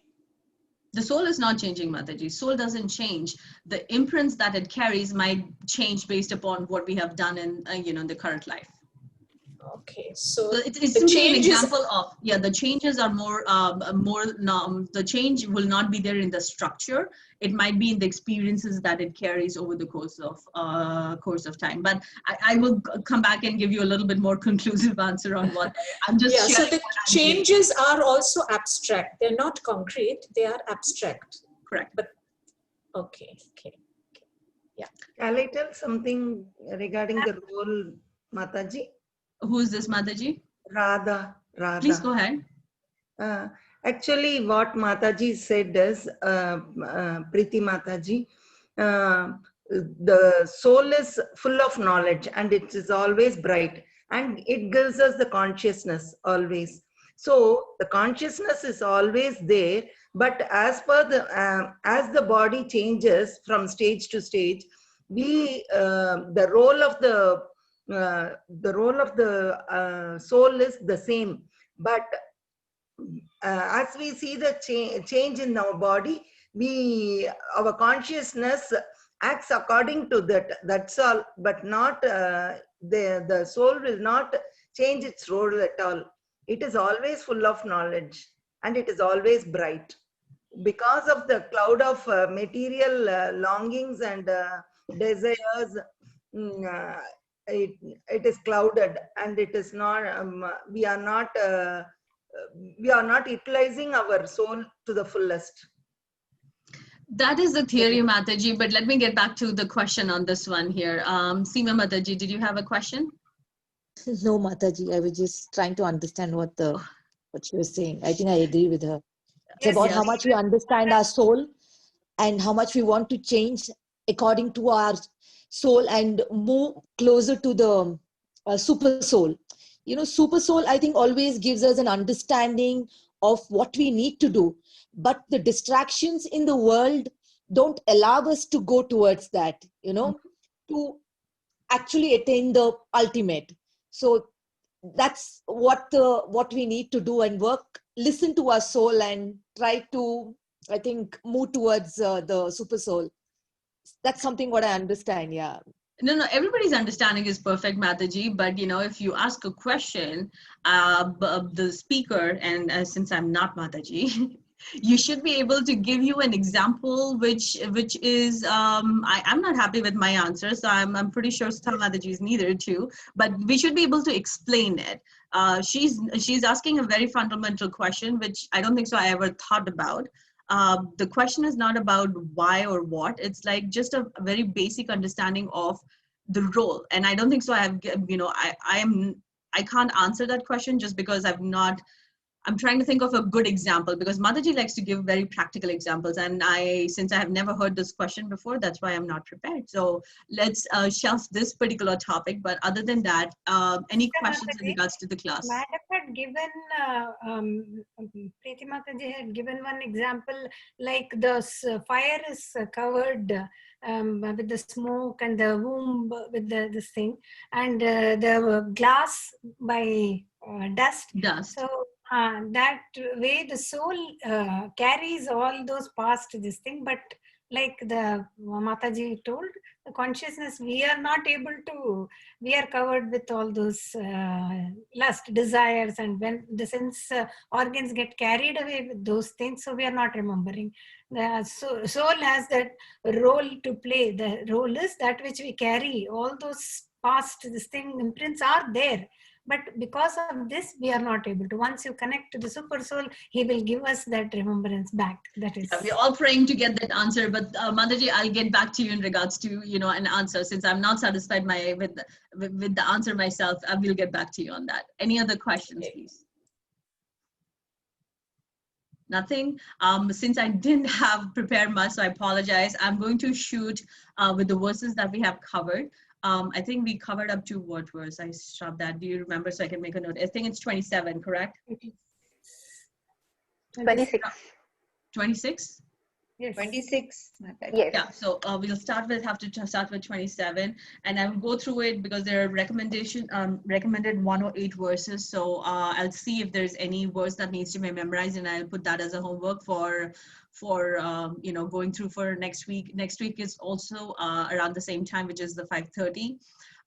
So please join in and bear with me for one more session. And then Mataji will come back the following session. So unless you have, I'm not seeing any, oh, sorry, there's some questions in the chat. Hare Krishna. Okay, so nothing much there, but thank you so much for coming today. Thank you, everybody. And please go back and read. So it's only 6 verses. Please read. We'll have a small Q&A session. And if there's any verses to be remembered, I'll send you the list and Govinda's. And if you can memorize it. But please read the 6 verses. It's only a short day. And we'll try and cover a little bit more next week. If not any questions, I'll stick around. You can all say Hare Krishna to each other, and then Hare Krishna. Thank you so much, Hare Krishna Mataji. Thank you so Hare much. Krishna Thank you so Mataji. much, Mataji. Hare Krishna Mataji. Hare Krishna Mataji. Thank you. Hare Krishna. Hare Krishna.